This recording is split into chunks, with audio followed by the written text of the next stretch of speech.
Namaskar. Hello. Uh, I am Ajay Srivastav and I welcome you to my YouTube channel. I created this channel a couple of years ago, and the idea was that I wanted to have discussion with you on contemporary issues, means issues which are around us. But my talk will be limited to the legal aspect of those issues. Means our discussion will be related to the means always it is a discussion on law may be the domestic law may be the international law, or law may also be the law of any foreign country, or that you can say the foreign law, but strictly it is a discussion of the law. Let me make it very clear in the very beginning. Before I proceed to discuss, before I start discussion on the topic which I chosen for today's discussion, I would like to say one thing, that I created this channel a couple of years ago, as I told. An idea was that I wanted to have discussion, but for some reason I made certain you can say videos, and I uploaded those videos related to human rights, etc. But for some reason I couldn't continue. So now again I am making I am making a fresh start, you can say, and the topic which I have chosen for discussion today is the idea of free trade, and I hope it will be useful to you, and I am seeking your cooperation, and that your cooperation will encourage me to have more and more discussion, to initiate more and more discussion. So now today, coming to the topic, international trade. What is the idea of free trade? Why free trade is important? Actually, free trade promises enormous gain to countries. So it has huge potential, and it has huge actual benefit for a country. So there are two situations. In one situation, what happens that no international trade, I am talking about international trade, no international trade is taking place between nations. One state is not trading with another. A state is not trading with any other state. It is totally dependent upon the homegrown products. So, and there is the second, and you see that the other scenario where goods and services are crossing the borders as freely as desirable, or you can say with fewer restrictions, or with only very few restrictions, or no restrictions at all even. So there are two scenarios. One scenario, goods, there is no international trade, is countries, they are not trading with each other, they are dependent upon their own product. And there is another other situation in contrast, where states are entering into trading relations with each other. Now the first scenario, that is the scenario of autarky, means no trade. It is believed, there is sound economic theory on this aspect, economic basis, that says that international trade is always better than no trade at all. As it happens in the case of in domestic setup, you can say that you will find that always trading is better, that people tend to trade. We exchange our goods with your goods, and we exchange it for money, and you exchange it for money. So you can say by that way we both are benefiting. It is wrong idea. It is not a good idea to say that whenever we are entering into some commercial transaction, so it is only for the benefit of one party. No, both party have the benefits. That is why they enter. From my point of view, I am gaining. From your point of view, you are gaining. However, I do not deny that in certain situations it may happen that only one party is gaining and another party is losing. But that is different thing. I'm not going to delve into that matter. We will discuss that thing later. Here I want to say just one thing, that international trade is always better than no trade. Actually, not only better, international trade has huge potential, and it has the enormous advantages. It promises enormous advantages for the trading nations. So that is why today we have a system of international trade, multilateral system of international trade. So that international trade is taking place multilaterally. Means it is not simply bilateral trade. I am talking about not talking about the bilateral trade. I am talking about the multilateral trade under the auspices of the World Trade Organization. So World Trade Organization, we discussed WTO law or the international trade laws which govern the international trade. International trade may be the trade in goods, international trade may be the trade in services, or international trade may also be the trade in technologies. So what happens in the case of international, just imagine a free trade scenario where goods are freely moving, they are crossing the border without any restrictions or with fewer restrictions. This is one situation. Capitals are moving, technology is moving, technology is crossing the border. In fact, and by that way, what is happening? Services are crossing the border. By that way, what is happening? That everyone is benefiting. It is benefiting for every state. Every country is benefited because the consumer of this country, they have the wide choice. Means they get the quality products at a cheaper price, so it is benefiting the consumers. It is also good for the economy of a country, because what happens when there is a situation of international trade, there is a market and market is competitive, then what happens? The state want to use its resources in an efficient manner, and what happens by that way? We are using our resources, all those resources in which are abundant, which are in abundance in our country, and also we are using the skill, and we are promoting the skill. We are promoting the skill education. Means required education, and we are also interested in developing the technology, making innovations. So that is creating an environment of entrepreneurship. Entrepreneurship is you can say growing. So ultimately what happens? The economy of a country is also growing. So this is from the domestic perspective. I am saying that this is good, but it may happen that sometimes we can think from a purely domestic perspective. No, a state should prefer export and it should restrict import. Means we import less and we should export more and more. But that may appear good from one angle. Means from a domestic from a country perspective. Means if you have a perspective from a country, you have a country perspective, a country specific, you have a country specific thinking, then you can say that export is good for me and import is not good. That may be but that is not the full picture. That is not. If you look at the big picture, means if you look at the trade from international perspective, means suppose you are not looking from a domestic perspective, national perspective, you are looking from international perspective, global perspective, and you are looking at the advantages of trade to all the countries. Means you have all the states in all the countries in your means in you have all the countries. Your focus is on all the countries, gains made by all the countries. So what happens? International trade is good for all the countries. That is the point which I want to note. So now come to the concrete discussion on the international free trade. What is the meaning of free trade? Free trade means the trade in goods and services or technology that is free, means that is without any barrier. There are many barriers. The state created barriers. Suppose the states are trading with each other. So what happens that one state is this is the general you can say general belief. Although I would show in my today, if I get the time today or in my next video, I will tell you that this idea is misplaced.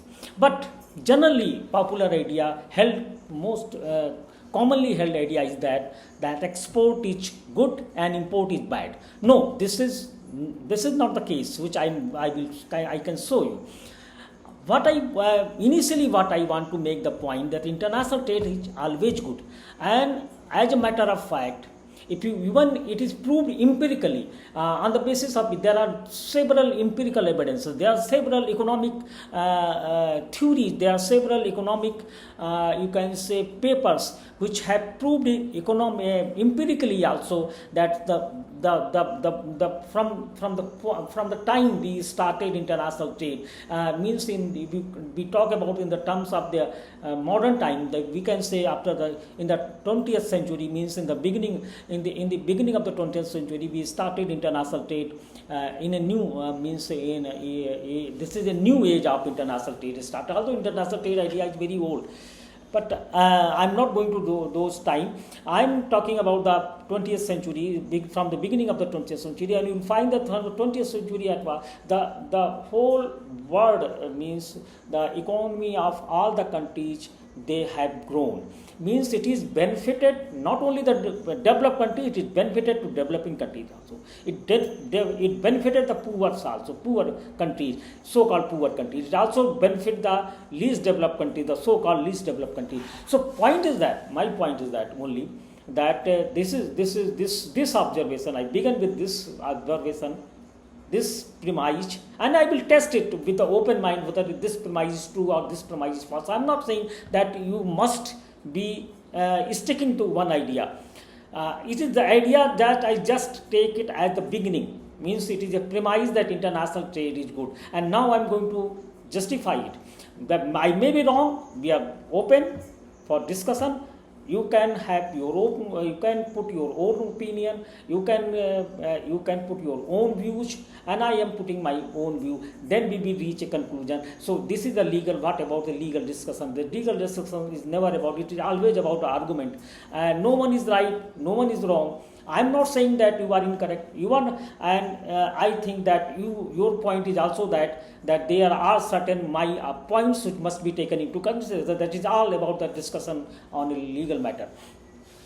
So now we see. Now I am going to discuss present the arguments in favor of free trade. Why free trade is good? Actually, this idea of free trade, that idea, although free trade is very old, but this idea of free trade, today's idea of free trade, means in the sense we talk about the term free trade today, this idea had its origin in a theory of you can say absolute advantage theory that was developed by Adam Smith in 1776. In 1776, he wrote a book, a very famous book. Adam Smith is a known economist, modern economist, and Adam Smith, he you can say the legendary you can say economist, and he came out with a book, Wealth of Nations. Short name is the Wealth of Nations. So in that book he presented the idea that what happens that when two states enter into trade, then they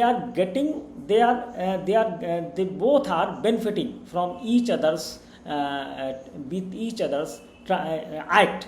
How that in Adam Smith is saying that one country should you can say should involve itself in the production of goods in which it has absolute advantage. So Adam Smith is saying that look at the sectors in which you have advantage. Suppose you are rich in land. Suppose you are rich. Suppose you have capital in. Suppose you have huge capital. Suppose a country is having rich in land resources. So it must focus on those production of those goods which involves the land. So but suppose the country is good in technology, so it must focus on those goods means which you can say which are technology intensive production. So point is that look at your strength and look at your weaknesses. If you are good in natural resources, to try to produce those goods where suppose your natural resources are abundance, you have much natural resources, abundant natural resources in your country. So you should produce those goods which you can say which are where natural resources you can use your natural abundant natural resources. But suppose you are and there may be a country which doesn't have the required capital, so it must focus on those goods, production of goods that require less capital. It must focus on the production of those goods which require less technology. Suppose because the country is not good in technology, so it is dependent on the technology.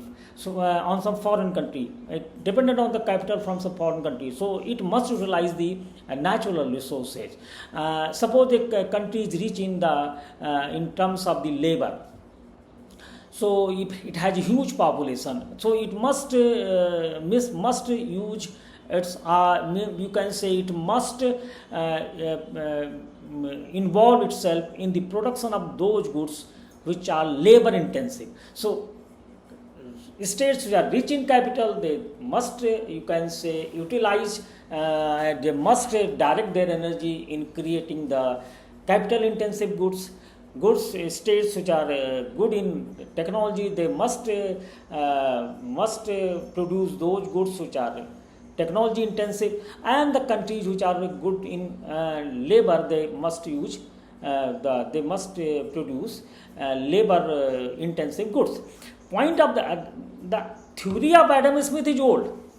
Now that theory cannot be applied to the modern situation, because in modern situation the trade has become a very sophisticated thing, and it is not as simple as imagined by Adam Smith.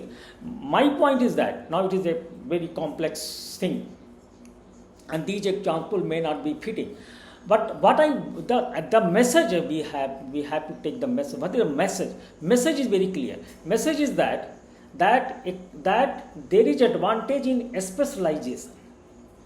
A country must choose a sector in which it is better off, and then it is try to specialize in the production of a particular kind of goods. And the other country must utilize its energy, must put all the energy in producing those goods in which it can do better. That is the point. That specialization is important. So Adam Smith says that manufacture those goods, produce those goods. Goods means commodity, and produce good everything here. So I will discuss that thing. What is the meaning of goods in later. This time I cannot discuss all these things, everything at one time. So next time we will discuss some other day, what is the meaning of goods, what is the meaning of services, what is the meaning of technology, and how. So what is the meaning of even international trade?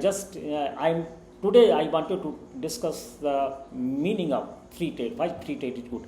So what is exactly the meaning of free trade? Free trade means that goods are moving across the border without any kind of restriction, but that is the ideal situation. That cannot happen. So with least restrictions, or you can say with fewer restrictions, or if it is possible, then without any restriction, that is the ideal situation so what happened that we are getting the advantage of your strength. I am getting the advantage of, I am benefited from your action, you are benefited from my action. So what happens that both are benefiting. That was the you can say the reason why that Adam Smith advocated free trade. But theory of Adam Smith, I am simplifying his theory. I admit that, I confess that here I am simplifying his theory. Actually his theory has multiple nuances, various nuances, and I cannot talk all those things in a short span of time, because I am interested in making a video of 20-25 minutes today, because I am making a start, and I know that nowadays audience they are not interested in the long video. What my practical experience is that, and that is why my previous endeavors were not very successful. So I want to make it a short span, and it should not be more than 25 minutes, 30 minutes maximum. So now I am going to say about the idea of free trade. What is free trade? Free trade is an idea. Imagine a situation where goods, capital, technology, services, they are moving from one country to another country, one country from one to other country, and without any kind of barrier. Barrier free trade. What is barrier? Now coming to barrier. Free trade means barrier free trade. What is barrier? Barrier means any measure taken by a government, by a state, which is restricting the free flow of goods and services. Means any kind of, you can say, any kind of restriction. Sometimes the countries, they are, in order to promote export and in order to discourage import, the states, they adopt certain measures, they take certain measures in the form of laws, regulations. They make the regulations, they make the laws, and they try to restrict the import, and they try to boost the export under the idea that I already told you, that there is a common perception that is generally believed idea that export is good and import is bad. Why export is good? The thinking is that when we are exporting, we are earning the foreign exchange, and when we are importing, we are spending our money or foreign exchange. So it is always good to have export and import. We try to you can say, restrict the imports if we can do, to the extent we can do under the law. Because there is a law, WTO law. WTO law means it is imposing restrictions, it is imposing disciplines on all the member states, that these are the rules, and you have to, whatever you are doing, you are restricting the trade, you are restricting the import, you can restrict it, but only to the extent it is allowed under WTO rules. So we discuss those rules next time. I just started the discussion, and my idea, and I started with the discussion with the Adam Smith theory of Adam Smith. Actually, many believe that theory of Adam Smith is a capitalist theory, and it is increasing the capitalist, advancing the capitalist viewpoint. But I don't agree with that view. One day I will discuss on this aspect also, that why it is wrong to say that Adam Smith was a capitalist. His viewpoint was not capital. He was not advancing the capital economy. Actually, he was putting the point that trade is always better than no trade, whether it is domestic setting or it is international setting.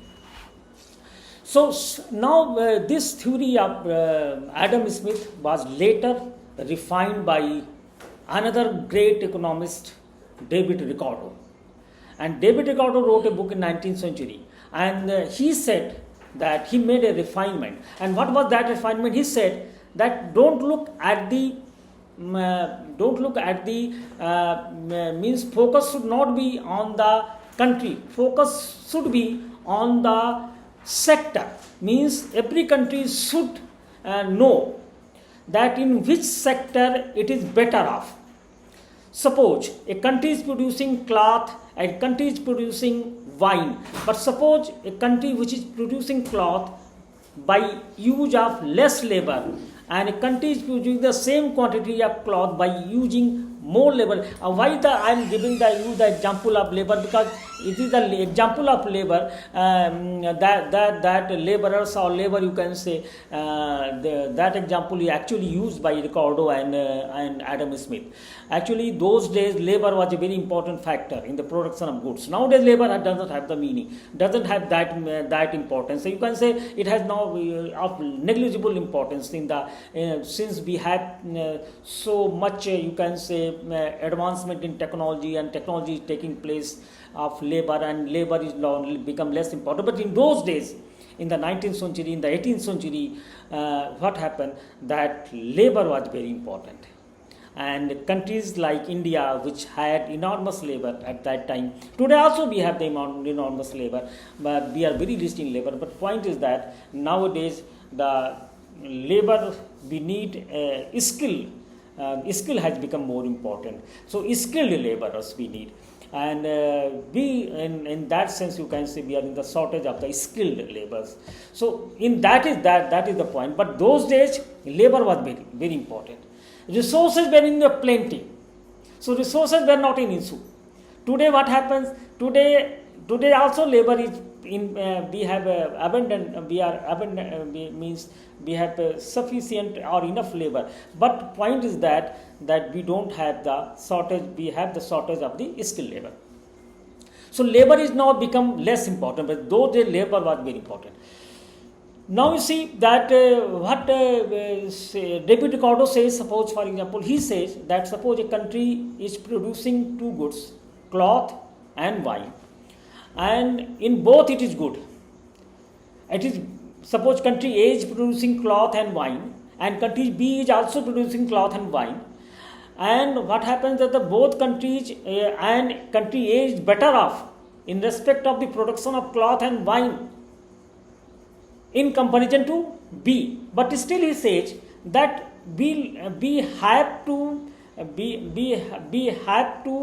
think about a situation where both countries are benefiting, because if suppose A is better off in both the production of all the kind of goods, it may happen that the country is better off in the production of all kind of goods. Although this is just I am saying for the example, it may not be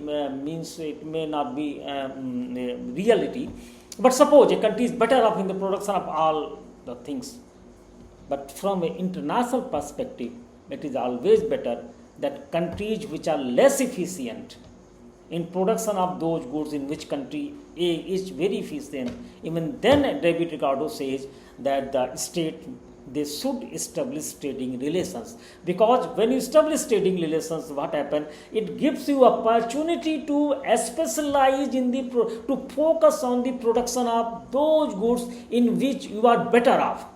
Suppose you are producing cloth and wine, and you are better off than B in respect of the production of cloth and wine both. But suppose in production of cloth, you use 1000 labor for a particular unit. Suppose for a particular unit you use 1000 laborers, just for example, and for wine you are using only the 800 laborer, and so what happens here? Although you are better than other countries, suppose your neighboring country, another country that is using 1200 labor in producing that unit of cloth, that A is producing by use of 1000 labor only, and suppose in making wine, the another country B is, you can say, it is using 900 laborers, and this country and A is making wine by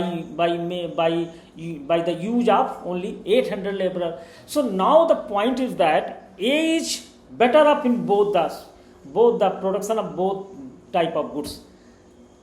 So if we go by the simple logic, means logic advanced by Adam Smith, then you can say that A must produce both the goods, and it is always better for A to produce the goods, focus on the production of cloth as well as wine, because it is better in both the sectors, better than B in both the sectors. But Ricardo says no.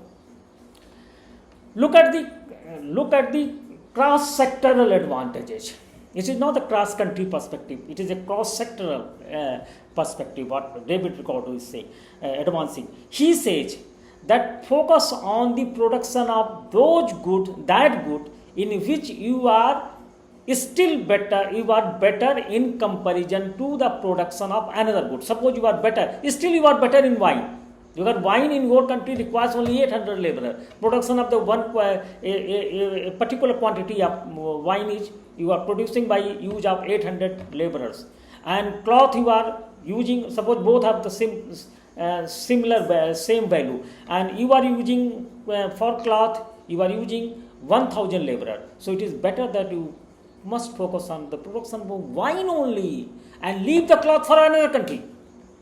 That was the theory. That theory is the relative advantage theory, or the comparative advantage theory. So, but now it is about going to be half an hour, and I think that I should stop here. And the next video, we will meet tomorrow. Thank you very much for taking interest in this lecture, and I will be very happy if you comment on today's discussion, make a comment, and you send your feedback to me, and you apprise me about your feedback. Your feedback will be very important for improving my discussion. Thank you very much.